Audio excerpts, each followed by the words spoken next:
नमस्ते जी, स्वागत है आपका बायोलॉजी की एक नई वन शॉट क्लास के अंदर में। आज हम एक वापस से नए चैप्टर का वन शॉट करने जा रहे हैं। बायोलॉजी का 12वां चैप्टर है जिसका नाम है पारितंत्र इकोसिस्टम। ये जो है इकोलॉजी का सेकंड चैप्टर होने वाला है। मैंने आपको बताया था कि क्लास 12 जो है उसके अंदर में इकोलॉजी के 3 चैप्टर है जो कि लास्ट यूनिट में आते हैं। पहला चैप्टर हमने पहले ही कंप्लीट कर रखा है। आज हम इसका जो सेकंड चैप्टर है वो भी कंप्लीट करने वाले हैं। वन शॉट में बहुत ही छोटा चैप्टर है, तो आधे घंटे के अंदर में ये चैप्टर हम कंप्लीट करने जा रहे हैं। एनसीईआरटी में ओनली 5 टॉपिक है जिसे हमें पढ़ना है। सो कौन कौन से टॉपिक है तो देखते हैं। सबसे पहला जो टॉपिक है वो यहाँ पास पारितंत्र संरचना है और क्रियाशीलता है। तो यहाँ पास ओनली इंट्रोडक्शन है, नॉर्मल नॉर्मल इंट्रोडक्शन है। फिर यहाँ पास उत्पादकता यहाँ पास हम पढ़ने वाले। देन अपघटन है, ये भी बहुत ज़्यादा इंपॉर्टेंट टॉपिक हो जाता है यहाँ पास। उसके बाद ऊर्जा प्रवाह है और सबसे ज़्यादा इंपॉर्टेंट जो टॉपिक है वो यहाँ पास पारिस्थितिक पिरामिड होने वाला है। मतलब यहाँ पर सीजी बोर्ड की बात की जाए तो हर साल जो है यहाँ से जो क्वेश्चन आता है बड़े फॉर्म में वो यहीं से आता है पिरामिड के बारे में। आपको घास का पिरामिड बोल दिया जाता है, समुद्र का पिरामिड बोल दिया जाता है, एक वृक्ष का पिरामिड बोल दिया जाता है, या नॉर्मल यहाँ पास तालाब वगैरह का यहाँ पास पिरामिड जो है वो बनाने के लिए बोलता है। तो सबसे ज़्यादा इंपॉर्टेंट टॉपिक तो यही है। मतलब अगर हम पूरे पैटर्न की बात की जाए, पिछले पीवाईक्यू वगैरह की बात की जाए, तो हर साल यहाँ पास यही क्वेश्चन आता है। इस साल भी चांस है कि ये जो क्वेश्चन है वो आ सके। तो हम मान के चलते हैं ये जो टॉपिक है वो 90% जो है वो यहाँ पास सबसे ज़्यादा इंपॉर्टेंट होने वाला है। इसके बाद ऊर्जा प्रवाह हो गया, ये अपघटन हो गया, उत्पाद हो गया। इनमें 50% ही दूंगा क्योंकि उतना ज़्यादा चांस नहीं है इनका आने का। बाकी हाँ, यहाँ से 1 नंबर का जो क्वेश्चन है वो आ सकता है। सो डीप में हमें पढ़ना होगा सारी चीज़ें, बस अच्छे से सुनते जाइए। लेक्चर बहुत छोटा होने वाला है, 1.5x में लगा लीजिए और भी जल्दी यहाँ पर कंप्लीट हो जाएगा। सो नए ब्लूप्रिंट के माने तो यहाँ पर हमें 12वां चैप्टर पारितंत्र में इको जो सिस्टम है उसमें हमें 3 नंबर के ऐसा क्वेश्चन देखने के लिए मिलने वाले हैं, जिसमें 1 नंबर का सिंगल क्वेश्चन आएगा, 2 नंबर का सिंगल क्वेश्चन आएगा। सो 2 नंबर में वही पिरामिड वाला क्वेश्चन जो है सबसे ज़्यादा चांस है यहाँ से आने का। इसके बाद आगे चलते हैं। सो यहाँ पर हम स्टार्टिंग से बात करते हैं कि ये जो पारितंत्र है, ये जो अपना इकोसिस्टम है वो क्या होता है। बहुत ही सिंपल लैंग्वेज में बताऊँ तो इकोसिस्टम क्या होता है। एक ऐसा जगह जहाँ पास बहुत सारे जीव रहते हैं, एक ऐसा जगह जहाँ बहुत सारे जीव रहते हैं और वो जो जीव होते हैं ना अलग अलग प्रकार के होते हैं, और सभी जीव आपस में ना एक क्रिया दर्शाते हैं। नॉर्मल से क्रिया दर्शाते हैं, एक दूसरे की मदद करते हैं, एक दूसरे पर डिपेंड रहते हैं, अपने आवासों पर डिपेंड रहते हैं। तो वैसी जो जगह होती है उसे हम लोग क्या कहते हैं, पारितंत्र कहते हैं। क्या बोला, पारितंत्र कहते हैं। पारितंत्र प्रकृति की एक क्रियाशील इकाई होती है। 1 नंबर में पूछा जा सकता है कि भैया प्रकृति की क्रियाशील इकाई किसे कहती है, तो उसे हम लोग कहते हैं पारितंत्र को। पारितंत्र प्रकृति की क्रियाशील इकाई होती है जहाँ जीवधारी आपस में तथा आसपास के भौतिक परिवहन के साथ परस्पर क्रिया दर्शाते हैं, एक दूसरे की मदद करते हैं। जैसे हमें पेड़ पौधे से खाना मिलता है, ठीक है, और जो पेड़ पौधे हैं उनसे उन्हें हमारे से क्या मिलता है, हम उन्हें भोजन देते हैं, मतलब पानी वगैरह देते हैं, भोजन बनाने के लिए पानी देते हैं, सूर्य का प्रकाश तो मिल ही रहा है उन्हें। साथ ही साथ कार्बन डाइऑक्साइड जैसे जो मेन पदार्थ है उन्हें खाना बनाने के चाहिए, भोजन बनाने के चाहिए, वो ह्यूमंस हो गया, जानवर हो गया, उनसे मिलता है। सो यहाँ पास एक दूसरे की सभी मदद कर रहे हैं, ठीक, एक दूसरे की मदद करें। और ऐसा जो इलाका होता है, ऐसा जो जगह होता है उसे हम पारितंत्र कहते हैं। और ये जो पारितंत्र है ना भैया, ये अलग अलग आकार का हो सकता है। ये छोटा भी हो सकता है, बड़ा भी हो सकता है। एग्जाम्पल के लिए जाए तो एक छोटा पारितंत्र देखा जाए तो एक तालाब है। एक तालाब में बहुत सारे मछलियां रहेंगी, यहाँ पास पेड़ पौधे रहेंगे, जलीय पेड़ पौधे रहेंगे और बहुत सारे जीव रहेंगे, ठीक है। अब वो तो वैसे बड़ा होता है, बट वहीं अगर हम समुद्र के एरिया में देखा जाए और समुद्र के नजरिए में देखें तो तालाब तो बहुत छोटा हो जाता है। सो इसका आकार जो है ना बड़ा भी हो सकता है, छोटा भी हो सकता है। मतलब कि इसका जो आकार होता है ना, छोटे तालाब से लेके विशाल जंगल या महासागर तक हो सकता है, ठीक है। अगर देखा जाए संपूर्ण जीवमंडल, ये जो संपूर्ण जीवमंडल है, ठीक है, उसको अगर हम पारितंत्र के यहाँ पास नजरिए से देखें तो ये जो होता है विश्व पारितंत्र कहलाता है। मतलब कि ग्लोबल इकोसिस्टम समझा, मतलब माना जाता है, इसे बोला जाता है, ठीक है। सो यहाँ पास कुछ नॉर्मल नॉर्मल यहाँ पास टर्म थे जो कि बहुत ज़्यादा इंपॉर्टेंट है।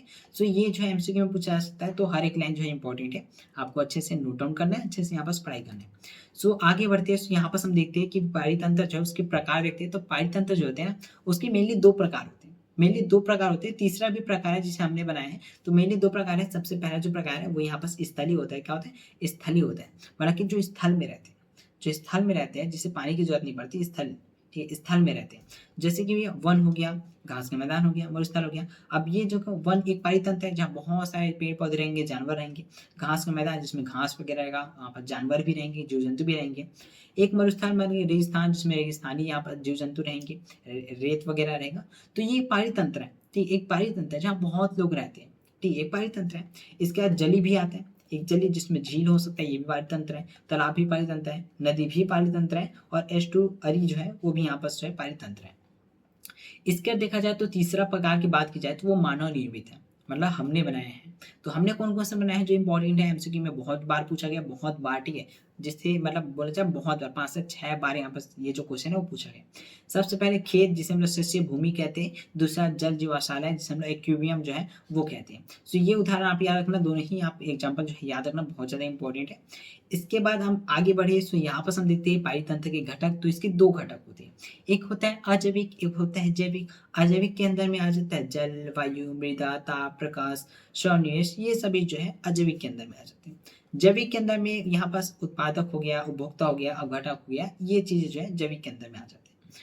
सो यहाँ पास हमने 2 घटक देखे। सो आगे बढ़े तो हमें यहाँ पास क्या भैया एक स्तर विन्यास मिलता है। स्तर विन्यास क्या होता है? सो सिंपल सा स्तर विन्यास क्या होता है? विभिन्न स्तरों पर विभिन्न प्रजातियों की ऊर्ध्वाधर वितरण जो होते हैं उसे हम लोग स्तर विन्यास कहते हैं। मतलब बहुत सारे यहाँ पास हम क्या कहते हैं प्रजातियाँ लेते हैं विभिन्न प्रकार के, उनका ऊर्ध्वाधर यहाँ पास वितरण करते हैं, मतलब एक तरह से उसे डिवाइड करते हैं, बाँटते-बाँटते हैं। सो वो जो होता है ना, वो यहाँ पास स्तर विन्यास कहलाता है। सो यहाँ पास एग्जाम्पल जो है जंगल का लिया गया है। जैसे यहाँ पास मैं बनाऊँ एक जंगल, सो एक मैदान में आपको पहले बनाऊँगा। अब ये जो मैदान है इसमें बहुत सारे क्या होंगे भैया, पेड़ होंगे। ये देखो ये पेड़ है, ठीक है? इसका कुछ और यहाँ पर छोटे पेड़ होंगे भैया, फिर यहाँ पर घास वगैरह भी होगा। तो देखो यहाँ पास ना स्तर विन्यास कैसे है? तो सबसे ऊपर में क्या है भैया, जिसे हम लोग क्या है सर्वोपरि यहाँ पे स्तर मानते हैं, वो वृक्ष है। मतलब जो बड़े वृक्ष है जिसे हम लोग ट्री कहते हैं वो है। इसके छोटे यहाँ पास होगा जो कि दूसरा यहाँ पर स्तर विन्यास में आएगा, वो यहाँ पास क्या है द्वितीय स्तर में है, जो कि झाड़ियाँ है, ठीक है? जो कि झाड़ियाँ है। अब झाड़ी जो है पेड़ से छोटा होता है। फिर सबसे नीचे में आपको घास-फूस मिलेगा, जो कि निचला स्तर होता है। तो क्या भैया जड़ी-बूटी, घास वगैरह आता है। तो यहाँ पे देखो ये तो भैया कहीं न कहीं हमने इसे एकदम अच्छे से अरेंज किया हुआ है, बाँटा हुआ है। ये पहला है, मतलब पहले स्तर में है, ये दूसरे स्तर में, ये तीसरा मतलब सबसे लास्ट स्तर में। तो ये जो स्तर हमने बाँटे हैं ना, इसको हम लोग कहते हैं क्या? स्तर विन्यास। इसको हम लोग स्तर विन्यास कहते हैं। ओके, सो आगे बढ़े, सो हमें आगे यहाँ पास मिलता है पारितंत्र के मुख्य कार्य। ठीक है, पारितंत्र के मुख्य कार्य कौन-कौन से हैं? तो किसी भी पारितंत्र में घटक एक इकाई के रूप में निम्न पहलुओं का द्वारा यहाँ पास कार्य करता है। जैसे सबसे पहला बात की जाए तो उत्पादकता, ठीक है? उत्पादकता है, दूसरा अपघटन है, ऊर्जा प्रवाह है, पोषक चक्र है। सो हमें यहाँ पास ना सभी के सभी जो है वो पढ़ने हैं। अब ये सभी के सभी ना आपको तालाब में देखने को मिल जाएगा। तालाब का उदाहरण देखा जाए, तालाब एक ऐसा सरल और सपोषी जलीय पारितंत्र है जहाँ ये सभी जो प्रक्रियाएँ वो स्पष्ट रूप से देखी जा सकती है। जहाँ क्या भैया उत्पादकता भी है, ठीक है? उत्पादकता भी है, अपघटन भी है, ऊर्जा प्रवाह भी है, पोषक चक्र भी यहाँ पर देखने के लिए मिलता है। अभी हम सबसे पहले उत्पादकता देखते हैं कि ये उत्पादकता क्या होता है। सो यहाँ पास ना 2 प्रकार की उत्पादकता होंगी। सबसे पहले प्राथमिक उत्पादकता, ये क्या होता है भई प्रकाश संश्लेषण के द्वारा यहाँ पास पादप द्वारा एक निश्चित समय प्रति इकाई क्षेत्र में उत्पन्न जो मात्रा है मतलब कि बायोमास है वो यहाँ पास होता है। मीन्स यहाँ पास क्या है भैया पहले जो यहाँ पास उत्पादकता होगा वो यहाँ पास पेड़-पौधे होंगे जो अपना खाना जो है भोजन जो है वो खुद बनाते हैं प्रकाश के संश्लेषण द्वारा। सो इससे बाहर जो है कुछ इस तरह से यहाँ पास है, लाइक ये जो है याद करने की ज़रूरत नहीं है। जो मात्रा उत्पादन की दर जो है यहाँ पर उत्पादकता जो है कहलाती है। फिर द्वितीय उत्पादकता भी होती है, ठीक है? जो कि यहाँ पास क्या होते हैं अपना यहाँ पास इन्हीं खाने वाले होते हैं, ठीक है? इन्हीं खाने वाले होते हैं, जो यहाँ पास मेंशन नहीं किया है। इसके बाद अगला यहाँ पास देखा जाए सो अगला यहाँ पर जीपीपी एंड एमपीपी है। इसे 1 नंबर में काफ़ी बार पूछा गया है, इनके फुल फॉर्म जो है वो पूछा जाता है। इनके अंदर नहीं पूछे जाते, 1 नंबर में आपको फुल मार्क्स से मतलब फुल फॉर्म जो है वो पूछे जाते हैं। सो यहाँ पास देखा जाए भैया जीपीपी क्या होता है? सो वो होता है सरल प्राथमिक उत्पादकता। क्या होता है? सरल प्राथमिक उत्पादकता प्रकाश संश्लेषण के दौरान कार्बनिक तत्व की उत्पादन की जो कुल दर होती है वो यहाँ पर जीपीपी कहलाती है। वही एनपीपी की क्या होती है? तो नेट प्रारंभिक उत्पादकता होती है, वो होती है एनपीपी। अब यहाँ पर क्या है श्वसन के बाद बची हुई जो ऊर्जा होती है वो यहाँ पास एनपीपी कहलाती है। दोनों में अंतर या संबंध बोल दो, वो यहाँ पास क्या होता है जीपीपी जो है उसमें अगर हम आर माइनस करते हैं सो हमें यहाँ पे जो मिलता है एनपीपी मिलता है। ठीक, आर क्या है यहाँ पास जो श्वसन है, श्वसन वाला वो है, मतलब श्वसन के बाद जो बचने वाला है वो यहाँ पास एनपीपी है। एनपीपी की यहाँ पास प्रोपोर्शिया मतलब कि क्या है उपभोक्ताओं के लिए क्या है उपलब्ध जैसे जव मात्रा होती है, मतलब जव मात्रा जो है उपलब्ध होती है। सो अगला यहाँ पास जो डाटा है, ठीक है? एक डाटा यहाँ पास कुछ आंकड़े दिए हुए हैं जो इम्पोर्टेंट है, जैसे वार्षिक यहाँ पर उत्पादकता के यहाँ पास आंकड़े दिए हुए हैं, जो कि यहाँ पास है जो मंडलीय क्या है संपूर्ण जो मंडल जो है मतलब कि जो हमने ग्लोबल वाला देखा था, ठीक है? ग्लोबल यहाँ पास क्या देखा था भैया इकोसिस्टम देखा था संपूर्ण जीव मंडल की कुल उत्पादकता जो है वो कितनी होती है। सो कुल उत्पादकता की बात की जाए ना वार्षिक मतलब साल में, ठीक है? देखा जाए तो 170 बिलियन टन जो है सो उसका भार जो है यहाँ पर देखने को मिलता है। समुद्र की यहाँ पास बात की जाए तो भैया समुद्र में केवल जो है 55 मिलियन टन जो है वो देखा गया है। जबकि यहाँ पास क्या होता है भैया 70% क्षेत्र जो है वो घेरते हैं, ठीक है? ये जो है 70% घेरते हैं मतलब पृथ्वी का। फिर शेष मात्रा भूमि पर यहाँ उत्पन्न होता है, तो शेष मात्रा जो भूमि पर उत्पन्न होता है। इसके बाद यहाँ पर हम आगे देखें तो भैया यहाँ पर वार्षिक में और मिलते हैं, जो कि यहाँ पर कारण है क्या भैया, महासागर में प्रकाश की कमी और पोषक तत्व की यहाँ पर सीमित उपलब्धता होती है। इसके कारण जो है यहाँ पर कम यहाँ पर क्या होती है भैया, उत्पादकता है बहुत कम होती है। देखो यहाँ पर देखो पूरी पृथ्वी में 70% क्या है भैया, पानी वानी से घिरा है, समुद्र है वो 70% है। यहाँ पर जो हमारा संपूर्ण जो मंडल है उसमें 70% तो भैया पानी वाला है, समुद्री इलाका है। लेकिन यहाँ पर ओनली 30% है, फिर भी उसमें 170 मिलियन टन यहाँ पर मर रहा है, बट 70% है फिर भी यहाँ पर 55 मिल रहा है। इसका रीजन ये है कि यहाँ पर प्रकाश जो है वो नहीं पहुँच पाता है, प्रकाश जो है वो नहीं पहुँच पाता है, प्रकाश की कमी होती है, पोषक तत्वों की सीमित उपलब्धता, इसके कारण जो है यहाँ पर जो अपना उत्पादकता है वो कम होता है। सो अगला देखा जाए तो यहाँ पर अपघटन की बात करते हैं, उत्पादकता हमारा कंप्लीट हो गया। अब अपघटन जो नेक्स्ट टॉपिक है वो देखते हैं। सो ये क्या होता है, तो अपघटन क्या होता है, नॉर्मल सा भाई, मतलब कोई यहाँ पर सड़ी गई पदार्थ होती है जिससे पूरी तरह से नष्ट कर देना, तोड़ देना, अपघटन कहलाती है। जटिल कार्बनिक पदार्थ को कार्बनिक तत्वों जैसे कि यहाँ पर CO2 जल एवं पोषक में खंडित करने की जो क्रिया होती है अपघटन कहलाती है, मतलब पूरी तरह से तोड़ देना।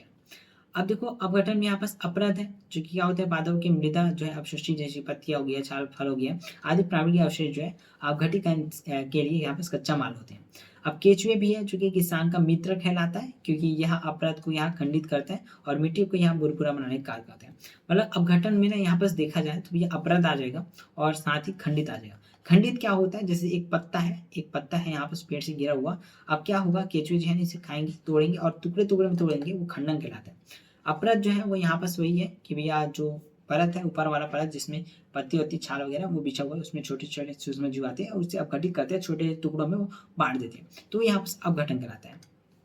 अगला अपघटन के चरण देखा जाए तो भैया खंडन है, फिर यहाँ पर निच्छालन है, फिर अपचयन है। सो खंडन वही है भैया, अब क्या है, अपरदाही मर जैसे कि केचुए वगैरह हो गए इसमें आ जाते हैं। अब यहाँ पर जल व्यय पोषक तत्व द्वारा मृदा में नीचे चले जाने से अवशेष होता है, एंड फिर बैक्टीरिया एवं कवक के एंजाइम द्वारा सरल कार्बनिक जो है मतलब अकार्बनिक जो है तत्वों में तोड़ना। सो नॉर्मल यार, यहाँ पास उतना मतलब इंपॉर्टेंट नहीं है ये सारी चीज़ें। सो अगले यहाँ पर ह्यूमस एवं खंडित जो है वो देखते हैं। तो खनिज भवन जो है वो अगर हम देखते हैं तो यहाँ पास ह्यूमस जो वो क्या होता है भैया, ह्यूमिफिकेशन, क्या है ह्यूमिफिकेशन जो है गहरे रंग का होता है, गहरे रंग के क्रिस्टल रहित पदार्थ जो कि ह्यूमस है का निर्माण करते हैं या सूक्ष्म जैविक क्रिया के लिए उच्च प्रतिरोधी होते हैं। फिर यहाँ पास अगला देखा जाए तो यहाँ पास क्या भैया, नीलिलाइजेशन है, क्या भैया नीलिलाइजेशन है, जिसमें हमको ह्यूमस के सूक्ष्मजीवी खंड से अकार्बनिक पोषक का मुक्त होना यहाँ पर है। फिर ह्यूमस क्लोराइडस होने के कारण यहाँ पर पोषक तत्वों के भंडार का कार्य जो है वो करते हैं। सो अगला यहाँ पास देखा जाए तो अगला यहाँ पास ऊर्जा प्रवाह है, जिसे हम लोग क्या बोलते हैं भैया, एनर्जी फ्लो है। तो एनर्जी फ्लो है वो कैसे होती है, तो पृथ्वी पर ऊर्जा के एकमात्र जो स्रोत है वो सूर्य होता है। क्या होता है, सूर्य होता है। गहरे समुद्र के क्या भैया तल क्या है, जल तापीय परितंत्र को छोड़कर, मतलब समुद्र जो है, समुद्र के नीचे वाला जो तल होता है उसमें जो है रोशनी नहीं पहुंच पाती, वहाँ बहुत ज़्यादा अंधेरा होता है, इसलिए उसे डीप सीज जो है ऐसा कुछ बोला जाता है। सो यहाँ पर देखा जाए तो ये यहाँ पर क्या है, आपतित स्वर जो है विकिरण का 50% से कम बात जो है PAR जो है वो कहलाता है।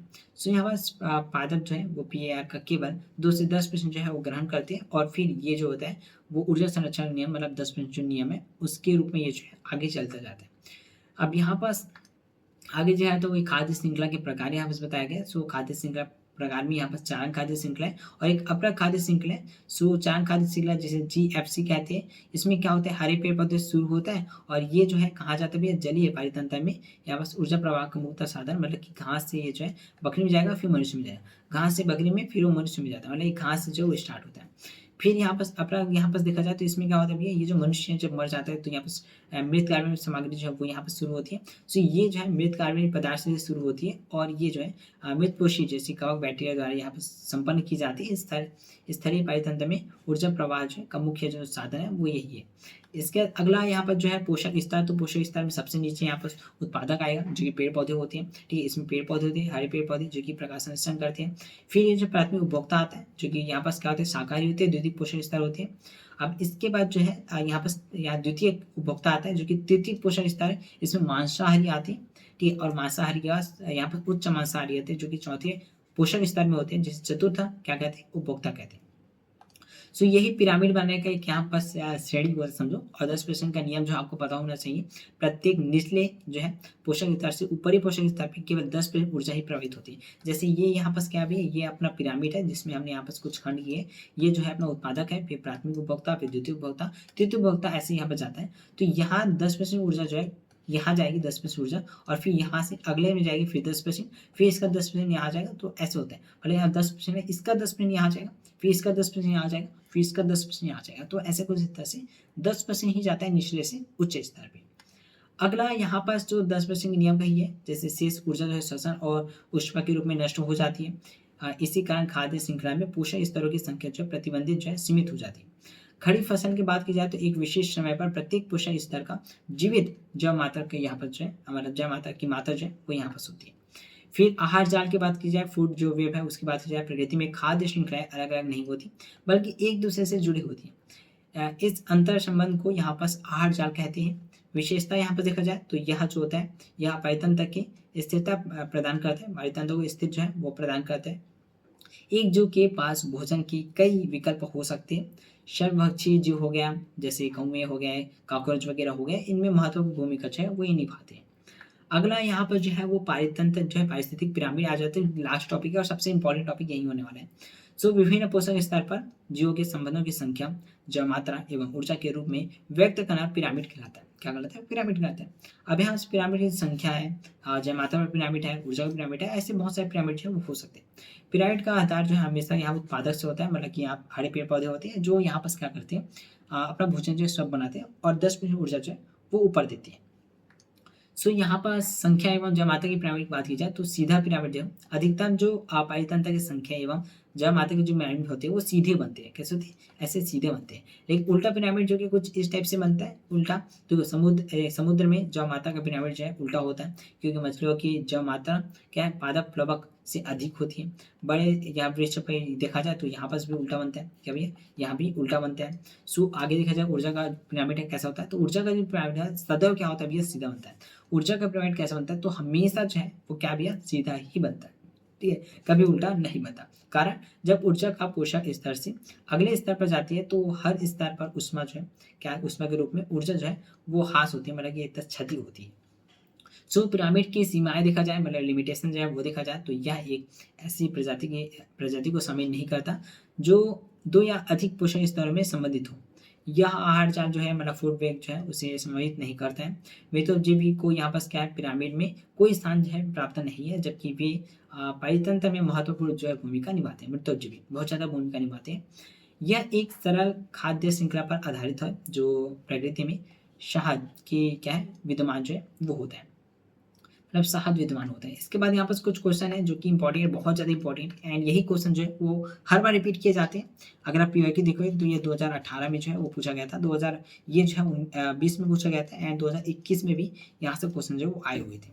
सो यहाँ पास क्या भी है, घास पारितंत्र का पिरामिड जो है कैसे बनाया जाएगा। अगर आपसे पूछा जाता है कि घास पारितंत्र का पिरामिड जो है वो आप बनाओ कैसे बनता है, सो आपको डायग्राम ही बनाना है कुछ इस टाइप से। आपको पहले सूर्य जो बता देंगे, क्योंकि भाई सूर्य के बिना यहाँ पास पेड़ पौधे उगेंगे नहीं, वो प्रकाश संश्लेषण नहीं कर पाएंगे। सो आपको सूर्य बनाना है जो कि प्रकाश का स्रोत बता देना है। सबसे नीचे स्तर में आपको क्या डालना है भैया? उत्पादक डालना है जो कि पेड़ पौधे होने वाले। द्वितीय स्तर जो होने वाला है जिसमें प्राथमिक उपभोक्ता होगा, मतलब खरगोश वगैरह जो कि पेड़ पौधे को खाएंगे। फिर यहाँ पर द्वितीय यहाँ पर क्या हो जाएगा भैया? यहाँ पर उपभोक्ता होगा जो कि शाकाहारी जो है उसे खाएंगे, मतलब ये मांसाहारी होंगे। फिर यहाँ पर उच्च मांसाहारी होंगे जैसे शेर वगैरह हो गया, जो कि यहाँ पर ये जो लोमड़ी वगैरह है उसे खाने का काम करेंगे, जो कि तृतीय उपभोक्ता में आते हैं। तो ऐसा कुछ इस तरह से आपको जो पिरामिड है वो बनाना होता है। अगला पिरामिड जो कि यहाँ पर अभी एक वृक्ष का उल्टा संख्या यहाँ पिरामिड है। अब वृक्ष कैसे भी है, देखो हम यहाँ पर बरगद का पेड़ मान लेते हैं एग्जाम्पल के लिए, ये उत्पादक है, इसमें सूर्य की रोशनी मिलेगी और यहाँ पर सूर्य की रोशनी बना लेना। ठीक है, तो ये जो है यहाँ पास खाना वाना बनाएगा। अब ये जो एक पेड़ है, सिंगल पेड़ है, इसमें बहुत सारे पक्षी वगैरह होंगे, कीड़े मकड़े होंगे, बहुत सारे पक्षी वगैरह होंगे, ये क्या उपभोक्ता है। फिर अपघटक होंगे, जब ये मर जाते हैं ये पेड़ पौधे जो है वो सड़ गल जाते हैं, सो वो जो है अपघटित करने के लिए लेते हैं। तो देखो यहाँ पास क्या भी है, यहाँ पर ना संख्या कम है, फिर बढ़ी, इसलिए ये उल्टा हो जाती है। अगर वहीं यहाँ पास बहुत सारे पेड़ वगैरह रहते हैं तो ये सीधा बनता। ठीक है, अब यहाँ पास तालाब जो है उसका अगर देखा जाए तो भैया यहाँ पर सीधा बना है, क्यों? यहाँ पास बहुत सारे पेड़ हैं, फिर उससे कम यहाँ पर शाकाहारी जो है, उससे कम मांसाहारी जो है, उससे कम जो है बड़े जो मांसाहारी उच्च मांसाहारी वो कम है। सो इसलिए जो है ये सीधा बढ़ रहा है, लेकिन इसमें जो है उल्टा बढ़ रहा है। इसके अगला जो लास्ट है यहाँ पास है, वो यहाँ पास तालाब का यहाँ होने वाला है, जो बाहर का शंकु होने वाला है। ये जो है हमेशा यहाँ पास क्या बनता है भैया, ये जो है यहाँ से देख सकते हो कि ये उल्टा बढ़ रहा है। ये उल्टा मार रहा है, क्यों यहाँ पास मार रहा है? क्योंकि यहाँ पास उत्पादक जो है भैया बहुत ज़्यादा कम होती है। फिर यहाँ पर छोटी घास वगैरह है, फिर यहाँ पास क्या भैया प्राथमिक उपभोक्ता आते हैं, फिर द्वितीय उपभोक्ता, फिर यहाँ पास सर्वश्रेष्ठ जो उपभोक्ता आते हैं, जो सबसे बड़ी मछली होती है। मतलब इसे ये खाया और इसे ये खाएगा, इसे ये खाएगा और इसे ये खाएगा। तो ऐसे कुछ इस टाइप से ये बटा होता है। एंड यहाँ पास हमने चैप्टर जो है कंप्लीट कर लिया बहुत कम टाइम में, मतलब 20 मिनट में ही ये चैप्टर कंप्लीट हो गया, क्योंकि इसमें कुछ खास था नहीं। ये चैप्टर बहुत ज़्यादा छोटा है, बोनस वाला है, 3 मार्क्स जो है आराम से मिल जाएंगे। इतना ही पढ़ना है, इसके अलावा आपको कुछ पढ़ने की जरूरत नहीं है सीजी बोर्ड के लिए। एंड आपको 100% यहाँ से 3 नंबर जो है देखने के लिए मिलने वाला है। इतना ही आपको पढ़ना है, बस क्वेश्चन की प्रैक्टिस आप कर लेना। पीवाईक्यू वगैरह बुक जो है वो आ चुके हैं, न्यू एडिशन जो है आ चुका है, परीक्षा सार वगैरह। सो जल्द ही आपके यहाँ भी एरिया में आ जाएगा, मतलब बिलासपुर एरिया में तो आ चुके हैं। सो जल्द ही यहाँ आपके यहाँ भी आ जाएगा, तो आप परचेस कर लेना अगर आपको परचेस करना हो तो। सो यहाँ पर हमने कंप्लीट कर लिया अपना जो 12वां चैप्टर है। इसके बाद जो 13वां चैप्टर है, चैप्टर नंबर 13, वो हम कंप्लीट करेंगे, जीव विविधता एवं या बस क्या है संरक्षण। वो हम चैप्टर कंप्लीट करेंगे। इसके बाद फिर हम स्टार्ट करेंगे अपना 9वां और जो 10वां चैप्टर हमने स्किप किया हुआ था, वो हम स्टार्ट करेंगे, एंड जो बायोलॉजी उसे एंड कर देंगे। सो मिलते हैं नेक्स्ट चैप्टर में, नेक्स्ट चैप्टर के वन शॉट के साथ। तब तक के लिए बाय बाय, अच्छे से पढ़ाई करते रहो।